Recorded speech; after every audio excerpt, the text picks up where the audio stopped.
అంటే కొన్ని మినిట్స్లో రికార్డ్ అయినాయో లేదో తెలీదు. ఎందుకంటే టీటీడీ బోర్డు మెంబర్స్గా ఉన్న వాళ్ళు చాలామంది సంఘటన బయటకు వచ్చిన తర్వాత బాధపడుతూ చాలామంది మాట్లాడుతూ చెప్పినటువంటివి. ఈ పరిణామాలన్నీ జరుగుతున్న క్రమంలో ఒక నార్త్ ఇండియాకు సంబంధించినటువంటి బోర్డు మెంబర్, అంటే వాళ్ళ పాలనలో వేసినటువంటి బోర్డు మెంబరే తన అభ్యంతరాన్ని లేవనెత్తాడు. ఇంత తక్కువకి ధరకి నెయ్యిని సరఫరా చేయడం ఎట్లా సాధ్యమవుతుంది?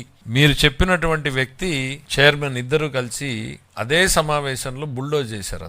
అతన్ని బుల్డోజ్ చేశారు. మరి అతను ఏమొచ్చి చెప్పుకుంటాడు బయటికి? ఈ నిబంధనలు మార్చాను, పలానా మెంబర్ అడిగితే కాదని నేను అతన్ని నోరు మూయించానని చెప్పుకోగలడా? కాబట్టి అతను బయటికి రావట్లేదు. మాకు వ్యక్తులు ఎవరి మీద కూడా రాగద్వేషాలు ఉండవు. రాగద్వేషాలకు అతీతంగానే జరగాలని మేము కోరుకుంటున్నాం. కానీ తప్పు చేసిన వాళ్ళు శిక్షించబడాలి. ఒకవైపు మాకు ధర్మం మీద నమ్మకం ఉండి దేవదేవుడి మీద నమ్మకం ఉన్న విషయాన్ని కొంచెంసేపు అక్కడ చాలా మంది చెప్తారు, తిరుపతిలో మీరు తిరుపతిలో నువ్వు చేసావు, నీకే పర్టికులర్గా తెలిసి ఉంటుంది. స్వామి వారికి అన్యాయం చేసిన వాళ్ళ పరిస్థితి ఎట్లుంటది అని అంటే